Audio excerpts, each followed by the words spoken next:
Then in 1915, my country said, son, it's time you stop rambling, there's work to be done. So they gave me a tin hat and they gave me a gun, and they marched me away to the war. And the band played Waltzing Matilda as the ship pulled away from the quay. And amidst all the cheers, flag waving and cheers, we sailed off for Gallipoli.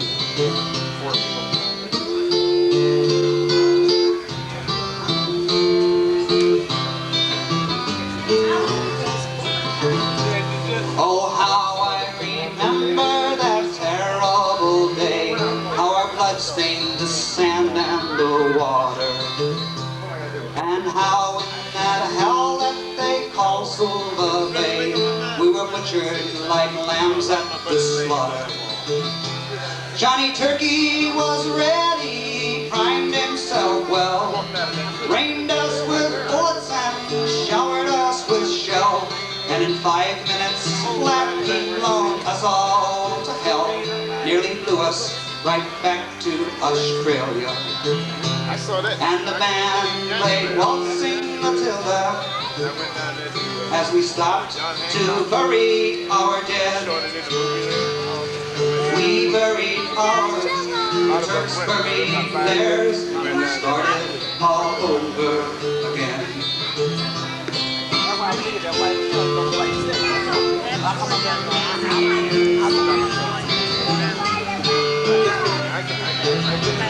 Well, those that remained, we tried to survive in that mad world of blood, death, and fire. And for 10 weary weeks I kept myself alive, while around me the corpses piled higher. Then a big Turkish shell knocked me ass over head. When I woke up in my hospital bed, and I saw what it had done, but I wished I was dead. Never knew there were slaves dying. For although no more waltzing Matilda, all around the green bush forest tree, to hump and pay, a man needs both legs, no more waltzing Matilda will be. So they gathered the wounded, the crippled, the maimed, and they sent us back home to Australia. The armless, the legless, the blindly insane, the brave wounded heroes of Sova. And as our ship pulled into Circular Quay, and I looked at the place where my legs used to be, and thank God there was nobody waiting for me to grieve, to mourn, to pity. And the band played Waltzing Matilda as they carried us down the gangway. But nobody cheered, they just stood and stared, and then they turned their faces away. And now every April I sit on my porch and I watch the parade pass before me. I see my old comrades, how proudly they march, reviving old dreams of past glory. The old men march slowly, all bones stiff and sore, forgotten heroes of a forgotten war. And the young people ask, what are they marching for? And I ask myself the same question. And the band plays Waltzing Matilda, and the old men still answer the call. But year after year, more old men disappear, soon no one will march there at all. Waltzing Matilda, waltzing Matilda, who'll come a waltzing Matilda with thee, and their ghosts may be heard as they wander through the Billabong. Come a waltzing Matilda.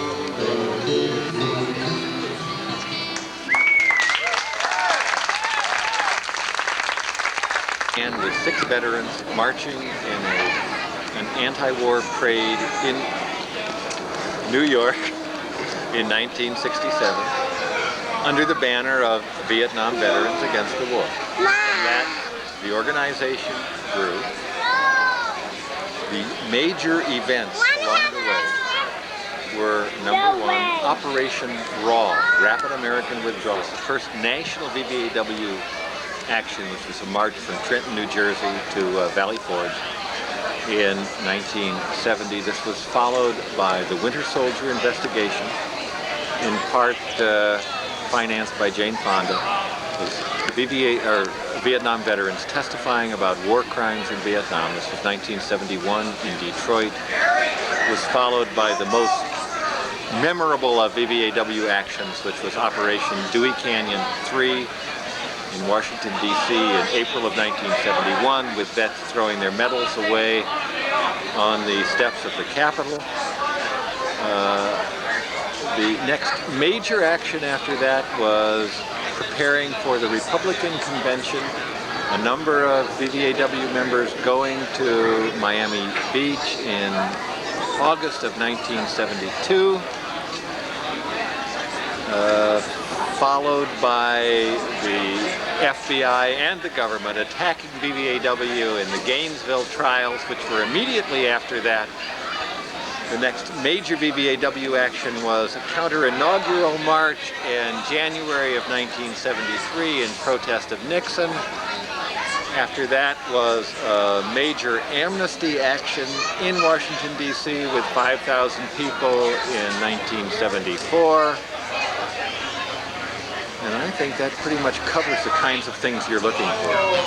And he was around in the office working there when we 156 Fifth Avenue. started working to Madeline organize. Moore and Scott and John, and you guys and Robbie and Treglio and Hirsch and Jerry Ludwig. And Danny was probably hit on the head more for VVAW than anybody else in the history of the organization. I had my head cracked open twice in 74, 71, 70, every year from 71 to 74. In 74, didn't you get a cop with a megaphone? Yeah. I thought I remembered that. You remember that one? I got him good too. It's when all the disabled They vets got me back though. What They got happened? me back.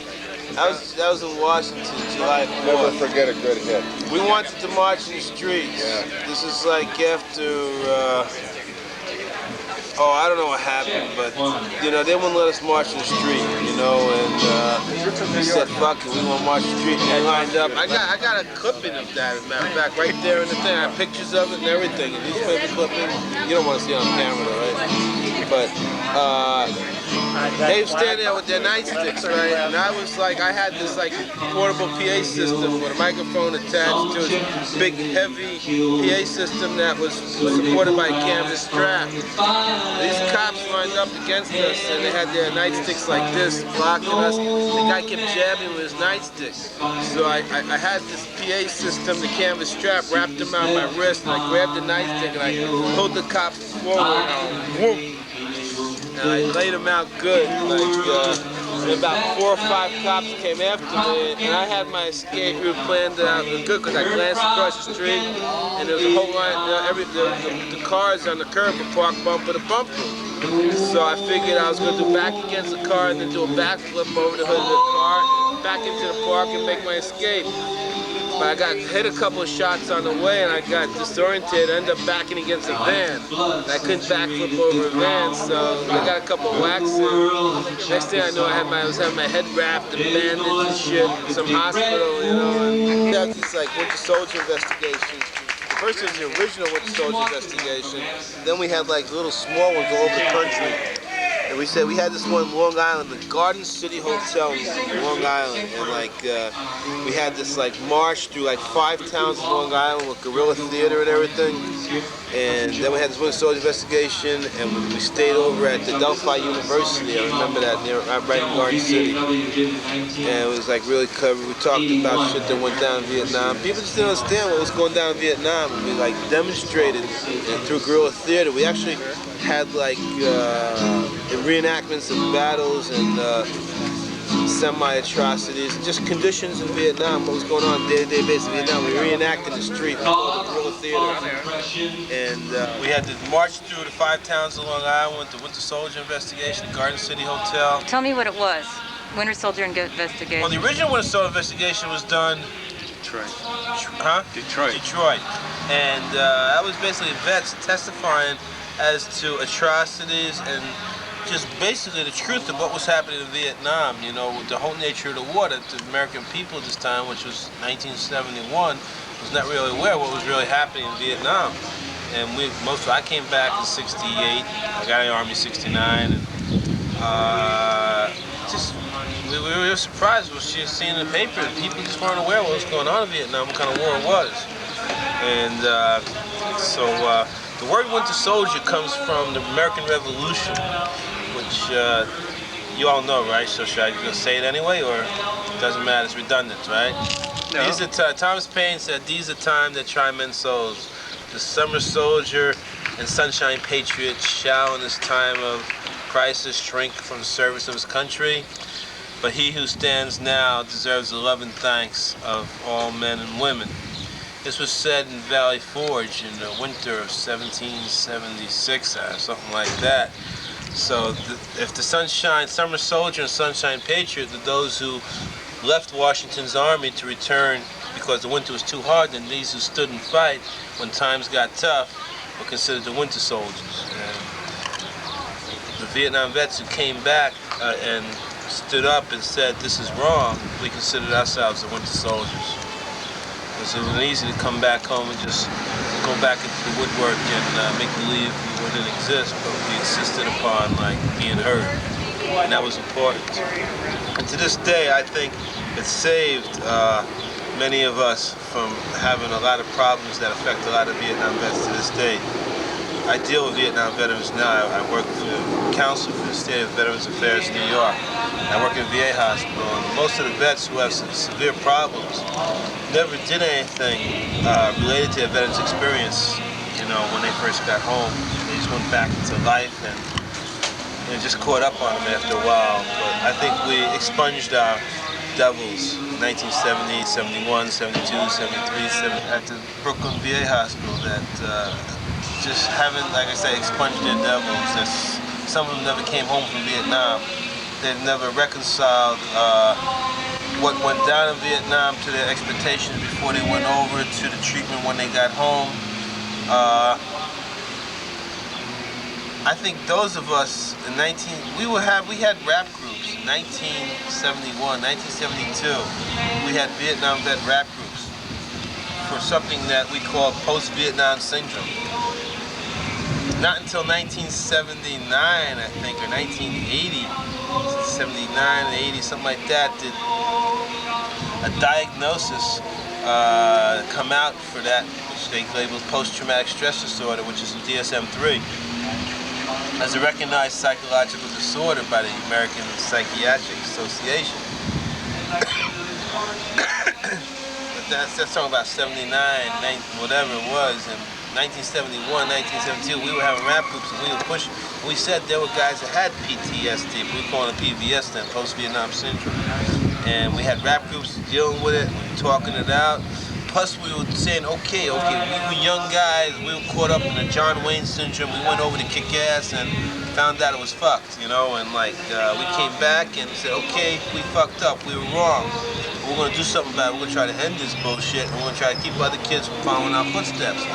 And we were doing stuff about it instead of doing anything. It was like, I was still in service at the time, I was home on leave.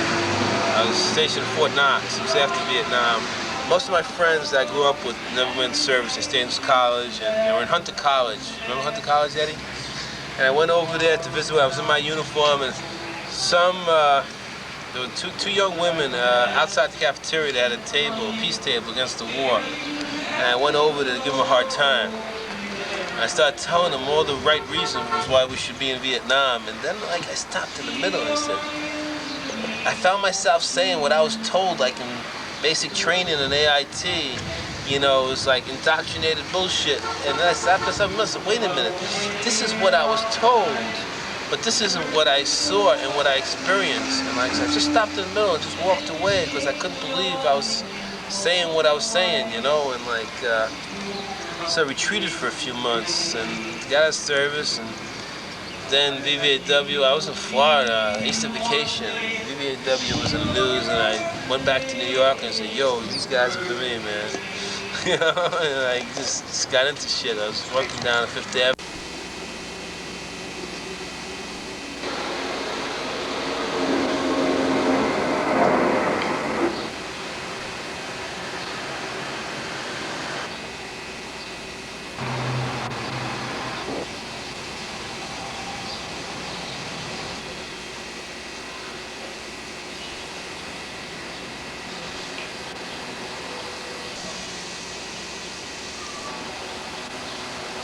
Administration with VVAW. I remember Annie was one of the only 3 women in the beginning of it. It was all a sea of green and these 3 women. And I don't know, it changed our lives, really. We really got active in VVAW repeatedly after that. For me, it focused my bitterness and anger and rage that I had something to channel my energy into to work against the war. And I think besides returning my medals on the steps of the Capitol, I think chasing the Commandant of the Marine Corps down the hall throwing paper cups at him was the high point of my life. Which we did. We protested guerrilla theater, got arrested in front of the Supreme Court. We wanted to, for the first time, have veterans who were fighting a war actually protesting against it. In this case, it was very necessary that we do. And we learned a valuable lesson that you can't change it overnight. We didn't win the vote, but we continued to fight onward to end the war and bring our brothers and sisters home. And the number of veterans, it was about 1,200. Started with about 900, and a lot of guys came in and out of it, stayed a day, day and a half. And active duty GIs, Gold Star mothers. We camped on the ground and overruled the Supreme Court. Fastest case to ever go to the Supreme Court. Took them 3 days. Nixon wanted us off the lawn, and we said no. We voted by a close margin to remain. And the headlines the next day in the Post was "Veterans overruled the Supreme Court." Showed a veteran in his poncho reading the paper. Guys camped on the mall in front of the Capitol. People are going, what is this? And the press approached Nixon and said, well, what do you think of the Vietnam vets out here protesting the war? And he said, oh, they're not veterans. Those people aren't veterans. They're just drug addicts pretending to be veterans. They went to a PX and bought green shirts. So people saw that on the national news in the USO building, and they came back to the camp, and people were just furious. How dare! I mean, we went and fought for his stupid policies, and then he accuses us of not being veterans.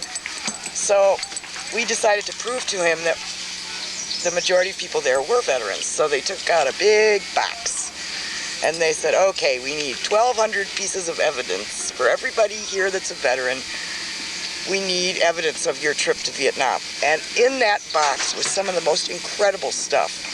One guy put his prosthetic leg in there. There were massage parlor tickets from Saigon. John put the picture of his blown up bunker in there. And it was presented to the press, and of course Nixon was totally on television and feeling that maybe I should be there with those guys, but it was still too early for me to get involved. And I got involved that fall. I joined a chapter of Vietnam Veterans Against the War that was on the campus of the college that I was going there in the Veterans Day Parade. And I got arrested. And the irony of it, did not go past the fact that I was arrested my first Veterans Day back in Vietnam trying to march in the Veterans Day parade.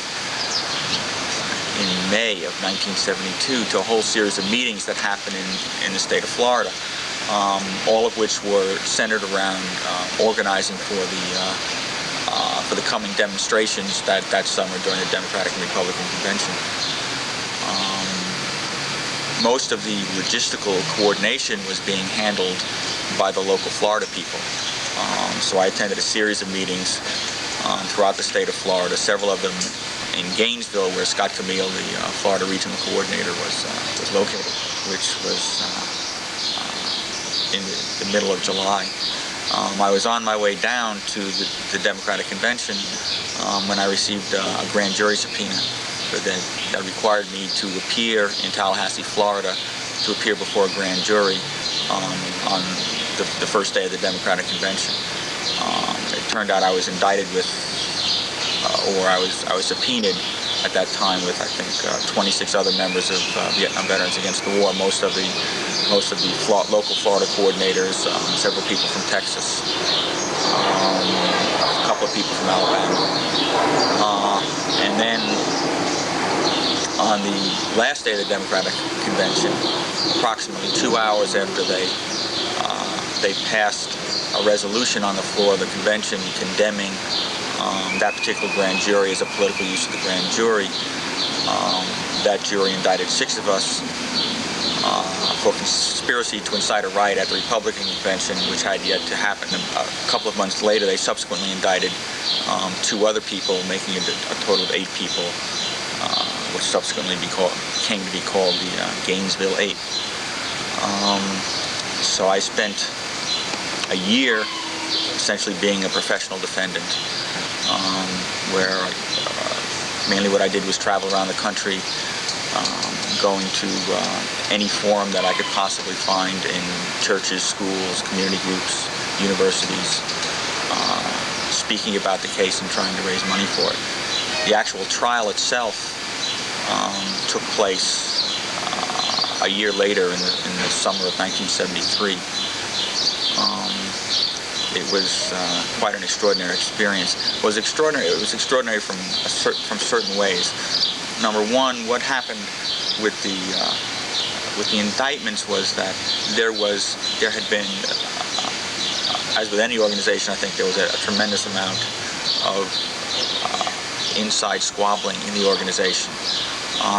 And a lot of the divisions at that particular time tended to break down along geographical lines. There was a whole group of regional coordinators from the south of the country who had a lot of problems with the way the national office was being run, all of whom they felt were all Northerners, although it didn't exactly come out that way, but that was the substance of a lot of what went on. And all of the people who were indicted in the Gainesville case were all from the South. I was elected as a national officer because I was sort of a compromise candidate, being a Southern regional coordinator who was originally from the North. And the prosecution really played up the idea of this split and tried to widen it as much as possible. Again, one of the amazing things about the Gainesville trial was the fact that the organization stuck together and pulled together and was able to recognize that it was an attack against the entire organization. And even though those internal squabbles continued throughout the trial, the organization was always able to present a united front in terms of what was really going on. And as a defendant, I felt a great amount of support from the organization, which we couldn't have gotten through it without. The second thing that was quite extraordinary about that was the manner in which the organization was able to organize the local community and really, did such an incredible job of establishing relations with the local community.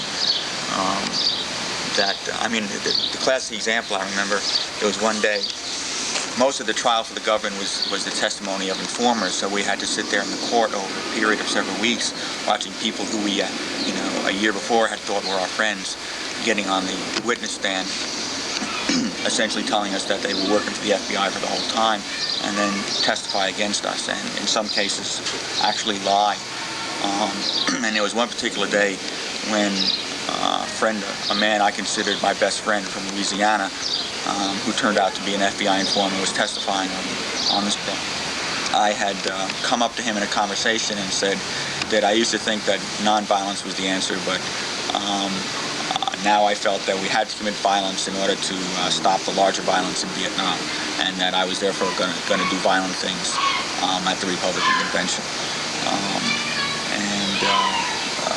You know, I mean, it was just simply, I mean, many of the informers, what they did was, you know, they came in and they told what you could consider essentially the truth, although perhaps shaded in a certain way. But this was simply, I mean, what this guy did was simply out and out lying. He just made up instances to try and prove the indictment for the prosecution. So this was after, you know, we were on our way to have this whole big defense meeting that we had to have every night, and we stopped into a pizza parlor in Gainesville, and there was this guy. You know, we had to wear these little buttons that said defendant on them, you know, in order to get into the courtroom. And so I think there were 2 or 3 of us there with a variety of other people, and we ordered a couple of pizzas from the guy behind the counter, and you know, he's real kind of, you know, pot-bellied, real, you know, looking like almost like a classic, what you consider Southern redneck. Didn't say a word, you know, when we ordered the pizzas, you know, just like, you know, wrote it down and got them, and you know, and then boxed them up and handed them to us. And then I tried to hand him the money, and he just shook my hand and said, "Good luck," you know. And that was, you know, to a large degree, I think that had a lot to do with the kinds of community relations things that the organization was able to build around the trial that really helped us. We had one of the members of the jury was a guy, a 33-year-old crew-cut lineman for the county, you know, and he was one of the jurors who the trial was 4 weeks long. And an awful lot of time and energy was expended Absolutely. on trying to resolve those questions. Absolutely, but I come to the organization from a conscious political standpoint. I started off in civil rights, and you couldn't escape lots of discussion about politics and who was a communist and who was a socialist and who consciously was opposing the war from a political standpoint and who was opposing it from personal pain, gut issues. But I guess for me, it's just my own personality that I could sit and do those discussions, and it really, that wasn't the point. For me, the point was getting the work done. So a lot of discussion and agonizing over whether the fact that Vietnam Veterans Against the War was a veterans organization, and yet it was involved in trying to make itself into almost into a mass organization for political change. And how could you be a mass organization for political change if you drew upon such a limited constituency, which was just young males who've been in the Army, expanded a little bit to include other who've been in the Army in Vietnam, or expanded a little bit to include men who've been in the Army, and then there was a whole question of whether women could or couldn't or should or would. And it seemed to me, my recollections are that there was a lot of energy expended, which was very draining and damaging to the organization. Damn straight. Sure that none of the things that the government was accusing the Gainesville 8 of, that is to say violent insurrection, provoking demonstrations, using gunfire, explosives, etc., that none of that occurred because we felt that it might be possible that the government would then say, we accuse these people of that, and that's what did happen. And therefore there's a link, and that's prima facie evidence that they were guilty, etc. So the agenda of at least some of us going to Miami was probably a lot different than the agenda of the mass of the people who went to Miami. Most people were going there to protest in some sort of general sort of fashion. And a lot of people wanted to go there and raise hell. And some of them may have wanted to go there and raise hell in a very specific, violent fashion. As closely associated, as a person who was closely associated with the Gainesville 8, the people who were being accused of conspiracy to commit riot, my prime concern was, yes, that we needed to have demonstrations, but we definitely had to keep a lid on anything that could be interpreted as violence. And that was one of the reasons why I and several other people thought up what we called the silent march. Remember when we all marched silently? I had seen that happen in 1968 in the Tlatelolco, after the Tlatelolco demonstrations in Mexico when the slaughter occurred there. In August, July, August, I guess it was in September, they had what they call La Marcha Silenciosa. And the people marched down, hundreds of thousands of people marched down the Paseo La Reforma, which is an enormous wide avenue, and not a sound except the thump, thump, thump of the feet. It was the most impressive thing I'd ever seen in my life. In protest against the government. And I thought maybe we could do something like that. Let's line up in orderly groups, because generally we march as a rabble, and hold ourselves in military precision and march down and never say a word. And that was one way of, we want to manifest our protest, we want to be there. We can't go around telling all of these vets, let's not do anything, let's keep it cool, because they just wouldn't listen to us. On the other hand, we had to keep things under control. So that's my recollection of a very complicated agenda that some of us had in Miami in 1972. Tattoo marks from Dachau and Auschwitz and places like that. And the general tenor of their remarks was, you boys are too violent. You should cool it, you know, the democratic process. You shouldn't, you know, you shouldn't provoke. And all that we try and explain to them and like that. And I remember going here and there, oh, you know, always getting this shit from them. Then the Nazis, we'll tell you the story about the Nazis. The Nazis came and we threw the Nazis out. I have a picture of me with another guy slinging a Nazi. We carried him in through the air and we slung him out into the street. The next day, oh God, you just couldn't have imagined the reaction of these Jewish people. They gave us fruit, they gave us food, chicken soup. Beer. Would you say we drowned in chicken soup? Chicken soup, you know. It was incredible. Eat, it's good for you, eat. I said, what about all this violence, lady? Hey, you know, that guy landed on his keister, huh? That didn't feel, no, it's different. The Nazis, it was 20 or 40 goose-stepping Nazis through one of the oldest, most working-class kind of Jewish neighborhoods that we'd seen in a long time, had a dramatic effect. And the fact that the vets just surrounded them and cheerfully carried him out of the park and dropped him. You know. It wasn't quite that. Only one Nazi got hit with a chair. It wasn't quite that sanitized. Look, I only sewed up one vet. What happened was that just as the caravan was coming in from the Midwest, Points West, I was on my motorcycle running back and forth, guiding these guys as they were coming in. And somebody came to me, as I'm sure they came to a lot of people, and said, hurry up. We got up in the corner of the land, which was rectangular. There was a flatbed, a semi-flatbed, and that was used as a stage. And some women's group had been up there talking about their issue, and these about 20 guys in their 20s to 40s, black suits and white shirts, no swastikas on those guys, walked in, preempted the stage, I guess pushed or shoved or at least got the women off the stage and got up there and started spewing this racist Nazi bilge. Like, look at that dirty little Jew down there, would you like your nation to be turned into things like that, and on and on. So somebody comes running down to me and says, the Nazis are up there and there's going to be a riot. And that was one of the things I was saying about Nick what's-his-name. The arrangement was, as I understand it, sort of a tentative, I mean, it was not written down, that as long as you people can police the land, we don't send the police in. But if anything gets out of hand, we come in and then all bets are out and we'll clean the place out. Was that approximately the agreement? Right, and in addition to that, we all felt, or those of us that had participated early on felt, that the Nazis coming and certain other groups arriving and some of the dope that was being sold that was bad were efforts by somebody to cause this to break down, to give somebody an excuse to go ahead and take over the land. And that's why my initial reaction, which was wrong, but my initial reaction was let the Nazis speak, free country, all that bullshit. We'll let the Nazis speak. Now, I had not been aware at that time that they had physically thrown the people off the stage, which I think negated their right to get up there and speak. But what I was concerned about, and I think all of us were who were there, we had about, how many guys came in that caravan? 1,200. Several hundred. Tired, dirty.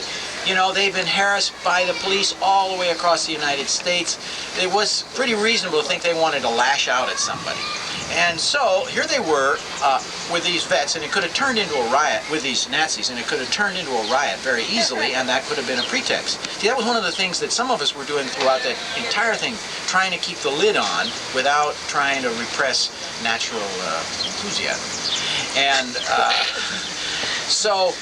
and also we had a bunch of SDS provocateurs. They'd get at the back of the crowd and throw rocks at the Nazis, who would then lash out at the crowd, and so it was a perfect thing to explode. So the first thing we did was to get a perimeter of vets holding hands around the stage. And then we went over to the Nazis and said, you guys gotta get out of here. And they were arrogant, and I couldn't understand. I said, you know, they're 2, 3, 4, 5,000 crazy kids out there. You're surrounded by an organized group, and you're up there. You're arrogant. You're insulting. And you guys got balls. They were just crazy. No, they were stupid. And stupid. And then one of our guys, who was it that got hit? Steve. Tall blonde guy named Steve from Miami. Because he took 3 stitches over the eye. He went over, and I think he grabbed the legs of one of the Nazis, and the Nazi picked up a chair and hit him over the head, and that blew it. And then, well, no, Danny just walked over real quiet, picked up the chair, and it exploded. You know, I mean, the chair hit the Nazi, and there were pieces of chair going in 4 directions. Because I was already taking care of Steve by that time. And then the problem was, how do we keep these vets from killing these Nazis? And literally, I pulled guys off who had their hands around Nazi throats. And you should have seen that change. One guy shit himself, another guy pissed his pants. All of a sudden, the Nazis did. All of a sudden, they realized these aren't a bunch of young anti-war kids. These are trained killers, and they're going to kill us. And they would have. They would have. They blew up ammunition that some guys could have used while other guys had too much of. Man, it was a big sham. Big sham, I'm telling you. I got decorated over there, but I didn't give a fuck. All I wanted to do was live and get back home. That's all. You come home, people treat you like shit. Excuse me for cursing, but I'm telling you how it was. When you say you're from Vietnam, everybody look at you like you're a leper. You know what I mean? Hey, I did not volunteer to go to Vietnam.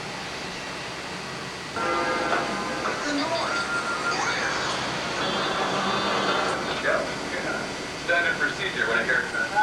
San Francisco 49ers. The U.S. Attorney's Office is also for a 7% rate hike. Bill Dixon reasserted equity to reverse. Mike Flannery, Channel 2 News. His heart just floating the trial balloon. Well, he'll be back in the States early next week. Political insiders say he will. A new catch to cherish the secret scandal while he was assigned as a guard at the American. We'll wait all the coffee down. I was in Oakland, a unit with.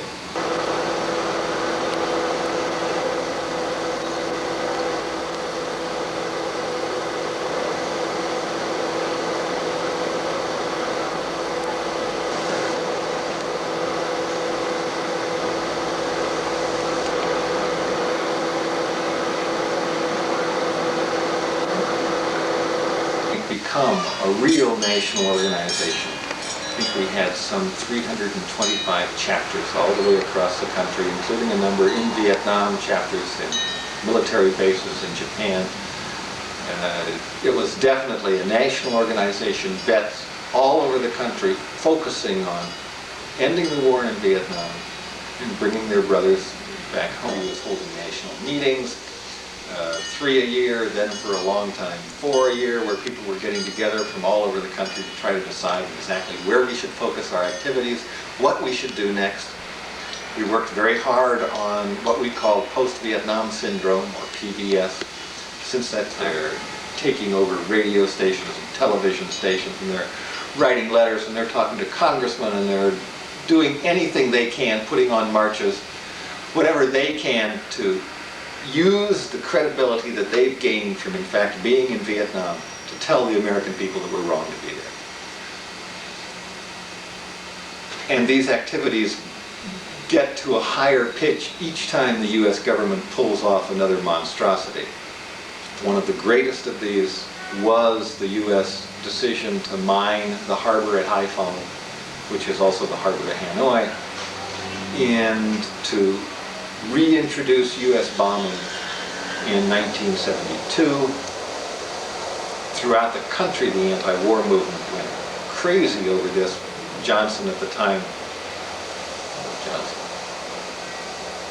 whoever the president was at the time, you better find the right name to put in there, had said that the bombing would cease for a period of time, and started it well before he should have.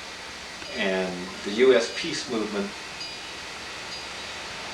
feeling they had accomplished something by getting the bombing stopped, suddenly was revealed in all our impotence because we could do nothing about it starting again.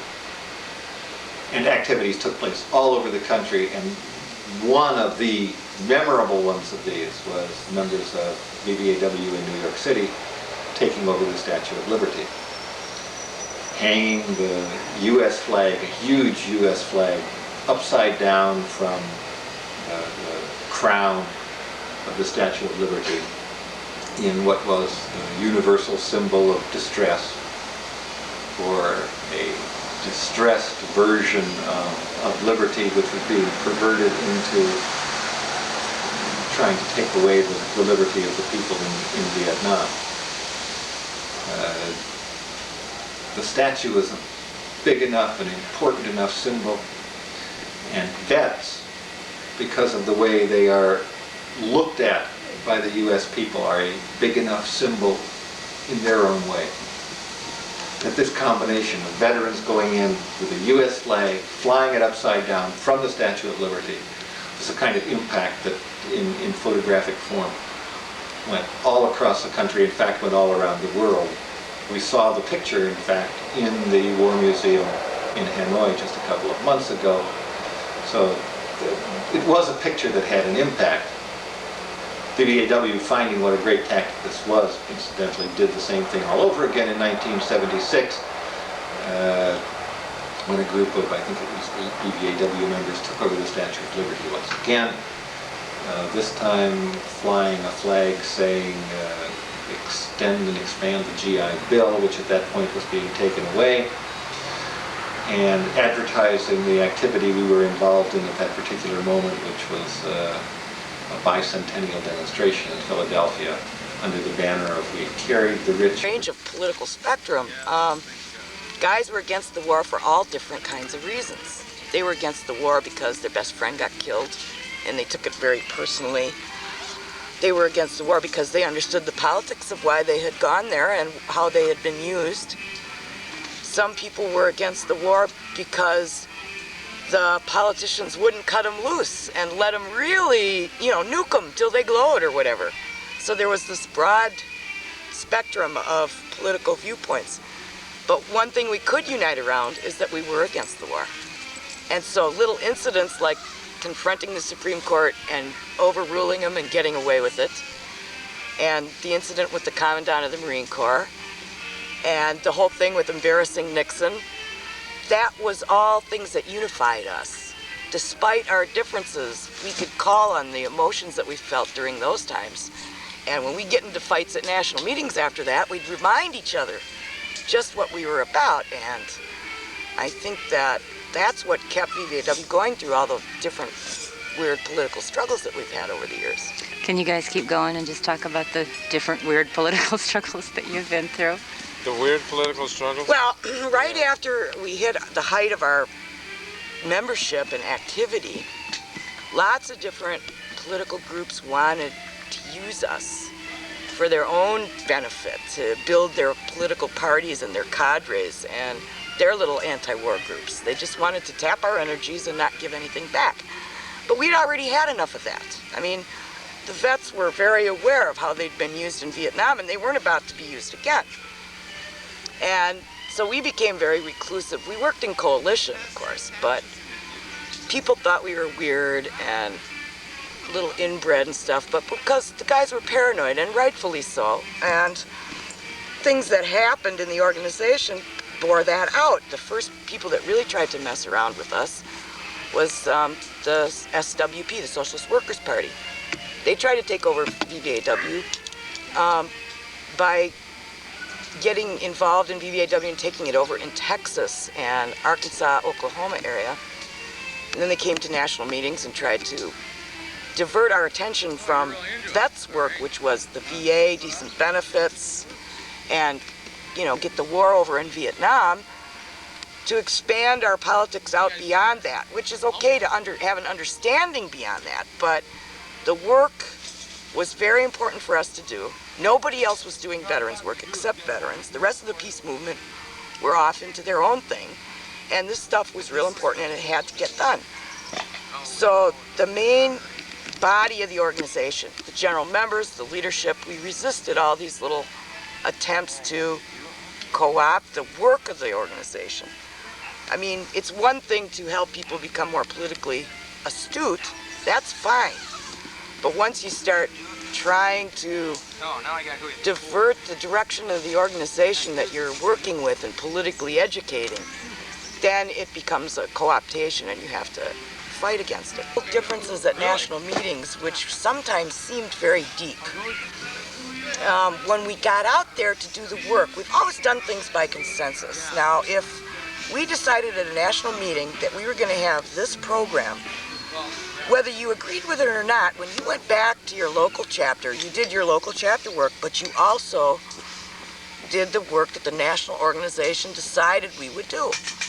And that's why all our projects worked, because everybody, whether they agreed with the stuff or not, did it. And they did it with a flair, and they never deviated from the importance of how important it was to get that stuff done. I mean, thousands of people were dying in Vietnam, the Vietnamese, the Americans, the Australians, the Koreans. It was a conflagration that people just couldn't tolerate continuing. And every day there were people in every office all over the country walking in off the street saying, you know, what can I do? Give me something to do. And you can't give them a great manifesto for building a proletarian revolution. You have to say, here's our program to help vets who have drug problems. Here's our program to work within the legislature to end the war. Here's our program of struggle with the VA. Here's what we do at the VA to try to make things better. And, you know, you have to give them things that they can relate to. It was a veterans organization, and we were doing veterans work, and that was what was so important. And in the long run, that we had as much trouble with ultra-left groups as we had with ultra-right and the FBI and people messing with us. You'd alienate people because of too much government pressure and harassment from the FBI. And I feel in the long run, more people got alienated by the ultra-left, and then it like diverted energy away from VVAW, and we had to take years out to rebuild, and we survived. But it's like the ultra-right and the ultra-left, when they get far to the end, it's like they go around a circle and join hands together. You know, one's just as bad as the other. Like a cult, the only way you can get members is by raiding other organizations or fooling people. And it's very easy to raid peace movement because basically we're gullible. We're nice people. We like to try to be democratic and let people have their own attitudes and stuff like that. And we try to have an open mind. I might be closed-minded once in a while, but it's a defensive mechanism that I think is well worth it. And it's a simple case of, yeah, raiding. You know what I think? I think that the book says this is how you build a revolution. They were reading the mechanics of building a revolution out of a 100-year-old book, and the book said, see what the book says is that you build mass organizations with your cadre. That's what the book says. But see, they only see what they want to see. So they decided that the book said you take over mass organizations and make them your own. See? Take a little shortcut. We don't have to build mass organizations, they're already there. In 1975, of course, the major focus of VVAW was to bring our brothers home, end the war. But even through that time, one of the things we were always talking about was how vets are treated after the war which is the question of benefits for Vietnam veterans. That became, after the war, one of the major issues, and that was only accentuated by the understanding of how Agent Orange had been used to not only defoliate Vietnam, but to kill off and in various ways cause disease and problems among Vietnam veterans who are still alive today, which became a major focus of VVAW's activity. And as the U.S. government made ventures, military ventures, particularly in countries around the world and now particularly in Central America, we always kept the focus that there should be no more Vietnams. We cannot allow the kind of thing that happened to us in Vietnam. Democratic ideals. I never see them speak out as strong, you know, for South Africa, and the injustices being done there. So it tells me something, you know. Organizations like this, and I don't see too many veteran organizations that come out and speak out about these issues, you know. Maybe they can't see the relation, maybe they can't see, maybe they choose not to look at that over, but the policy still exists, you know. The foreign policy of this country is basically a racist foreign policy. You should be commended for standing up and trying to bring these issues. It's hard work, you know. But when we go into these schools, we gotta show how all of these problems in the world are related, you know, and how they're connected, you know, and how that the type of thinking and policies that was set back in 1967 when this organization was born are still active today, and those people are still in power, and we have to try to change their minds. We have to educate. With money that was used and make profits made off the drug that the CIA is helping. The policy still exists. We got to up the tempo. It is being up. We're being forced to up the tempo. I know in the New York area and around the country, some of the other chapters, you know, we've got a new influx of veterans getting involved. You know, people just can't sit back. If you was involved in the 60s, I don't see how you can look at the television and not feel like, hey man, I gotta get out there, I gotta stop there, I gotta see what I can do. Because the war in Vietnam wasn't stopped by the politicians. The war in Vietnam was stopped by people getting out in the streets and saying it's wrong. New Jersey chapter, and we do a lot of speaking in the high schools. One of the things we're very concerned about is the fact that young people have not been told about Vietnam. It's 20 years ago and people don't know what happened.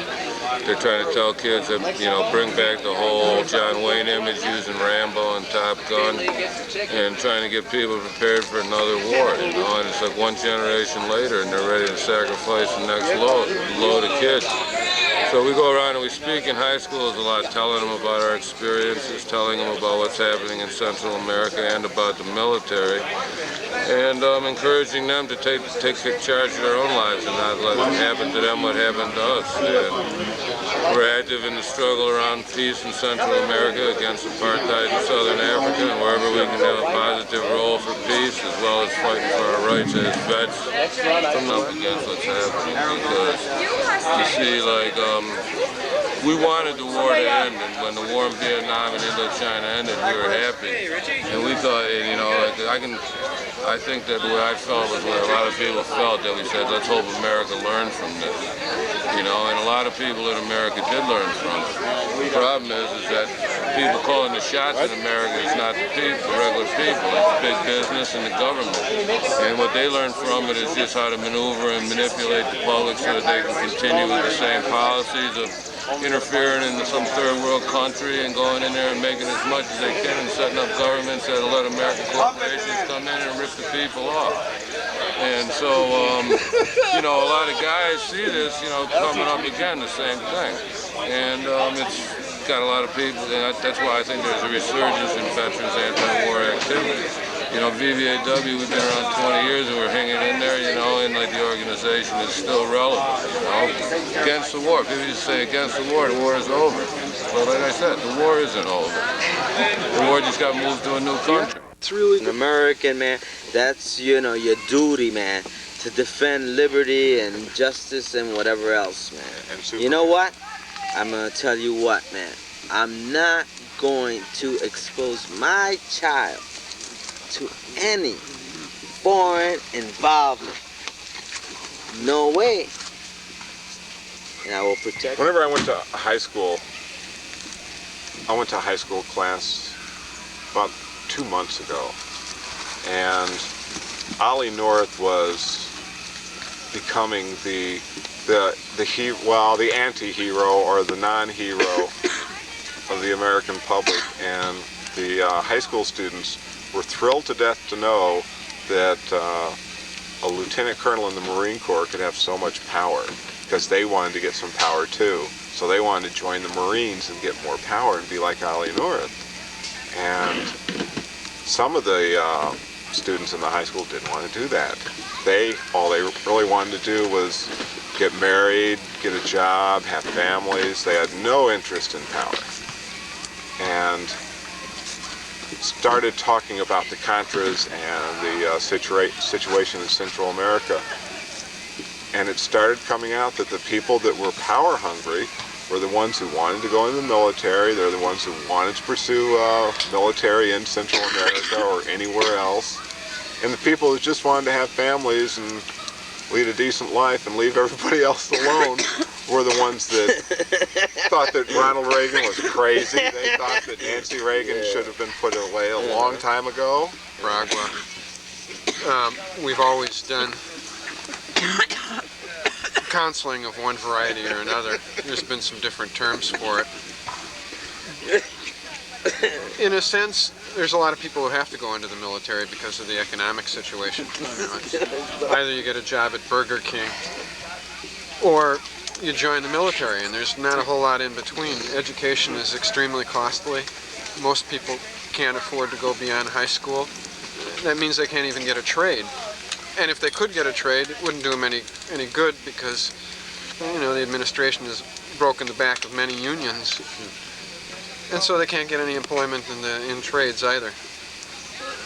So when we go into a high school, even though I think on a personal level, I wouldn't suggest for anybody to go into the military, but that comes partially from an education standpoint, because I received a lot of military training, but it's only that, military training.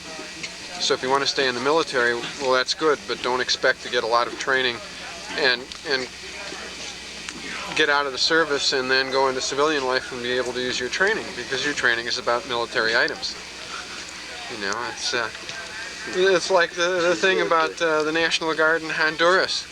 You say, well, look, we've sent all these people down to Honduras, and they've built roads, and look at all this wonderful footage you see on the 6 o'clock news about you know, the doctors who are down there in their field evac hospitals, and how they're working for people in the community.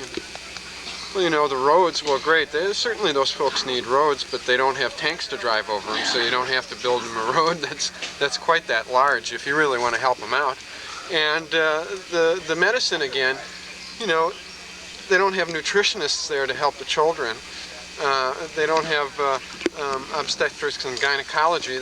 We're talking about field surgeons here. Well, there's a lot of difference between a field surgeon and someone who's going to treat a kid for malnutrition.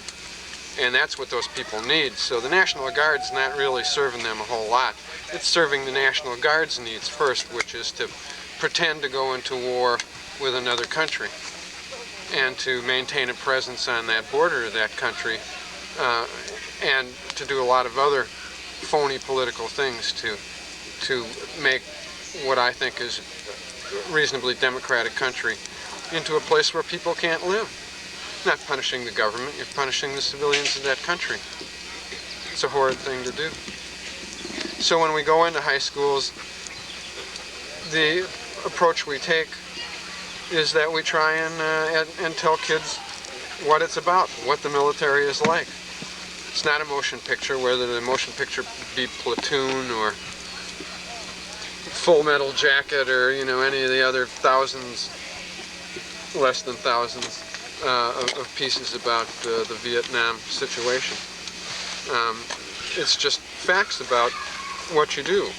You know, and if you're going to go into the military and you have to go into the military for economic reasons, at least know what the military is about, so that if they promise you you're going to get a school in something, and you say, hey, okay, well, you know, I'll sign on the line for 6 years for that school, and then you go to boot camp and they say, what school? Because you didn't get it in writing. Well, you know, there's your education out the window. And you've gotten fooled, and you found the first big thing out about the military. And so if you're going to go in and you have to do it for economic reasons, you should be knowledgeable enough to know how the military is and what you have to do to be able to get your rights in the military, and to get at least something that's going to help you when you get out of the military. And again, for the school thing, I think you can do much better on the outside going to school than you ever will in a military school. Be asked to do, and to be very, very informed. If they're going to be draftees, they should be informed draftees, so that they're not getting the wool pulled over their eyes like we had pulled over ours. And if they choose to, you know, they've got the right to choose. This is America, but they should be as well informed about what this means. You know, yes, I will do it. You know, what does that mean? Yes, I will do it. This is an interesting gesture that kind of is. It's like signing your name in blood, you know. And that's just what it is. Signing your name in blood. Yeah, really. Or buying a house. Or starting a business. You know, the fact of the matter is that 19-year-old people have a tendency to be so social-oriented that the Army almost seems like another possibility of social gatherings, and it just doesn't have the impact. And I'm finding now that the high school students of today, because of VVAW and groups like that are going around trying to tell them that it's not all that it's made up to be. And the United States Army doesn't want to join them. They want to fake them out and get them to sign their name on the line, and then they want to exploit the shit out of them. How do they react to your music? Oh, they love the music. They love the music. They understand the lyrics? Oh, absolutely. The music has a tendency to open up some kind of pathway that lets the message go down a little farther than maybe the spoken word. When you make them aware of what's really happening here when they join the military, they go do this, and like Rick says, fill up your killing cup. I was very pleased to see last night is not once did I hear a Vietnam War story, and that means that we've done a good job, that we've come a long way. We talked about and laughed about demonstrations, we talked about the pain in VVAW, and the pain that's going to always be with VVAW. But I think that we've evolved into people that have taken personal responsibility of changing the world. And we carry kids that are still 18 and 19 with us that died over there. And in a way, we have to live their lives.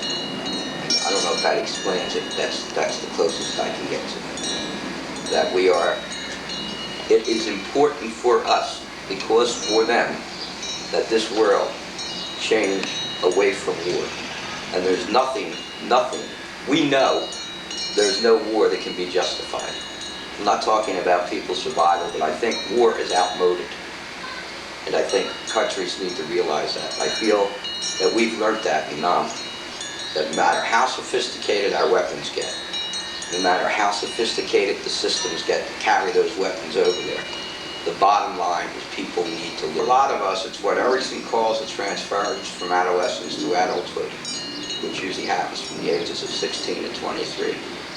And I think for a lot of Vietnam veterans, most especially the guys that saw combat, as one of the guys said in my rap group, I learned about sex without love through a prostitute in Vietnam.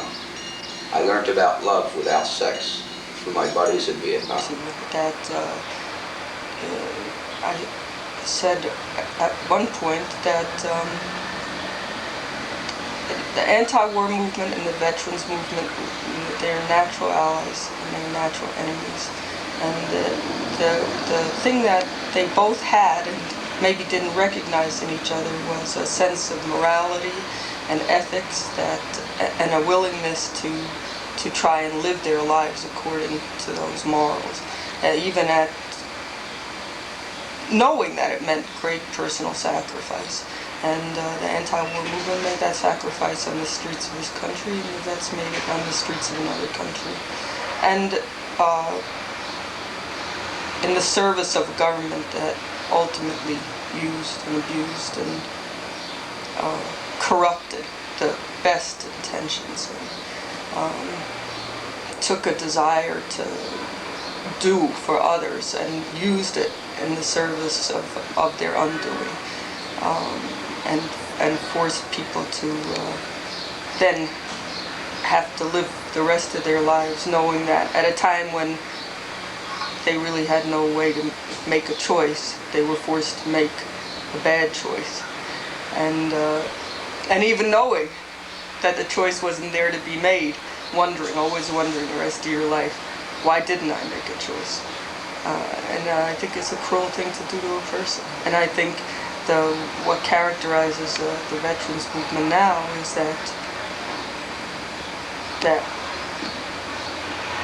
on reflection, with that experience,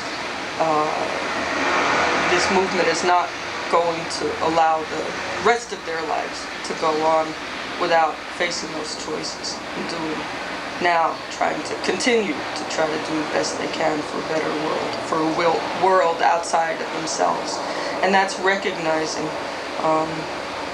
from experience what the conditions are that other people face. Sense that, well, first of all, for me, it's just, sparks flying, magic. So there's, great energy, which I just revel in, coming to these, meeting old friends and activists and people with the willingness, the desire to put out beyond, what's expected of old men and women with families and jobs and, mortgages and all these other kinds of things going on in their life. But also, especially exciting now because of the new people and the old timers that are drawn back in, some for the first time ever, some for the first time in a long time, and then of course the old horse has been plugging away all along. And why? Because of the threat of war in Central America and the Middle East, and the recognition of recognition of the veterans' role in speaking out, not letting all these new lambs go to slaughter without trying to say, this was my experience, this is something I know about this characterization of the Contras as freedom fighters and the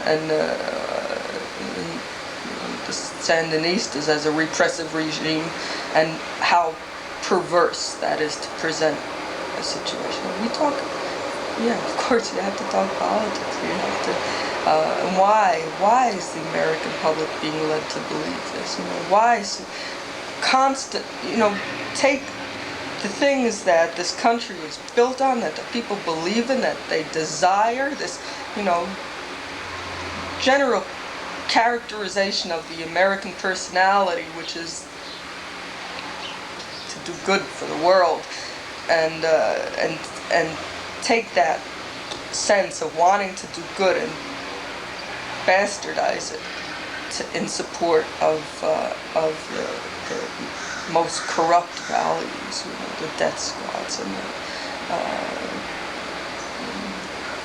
the supporting regimes that repress the population's ability to express, to be literate, to have access to decent housing and food and nutrition and all the things that anyone born into this world deserves. We talk about it.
up in now.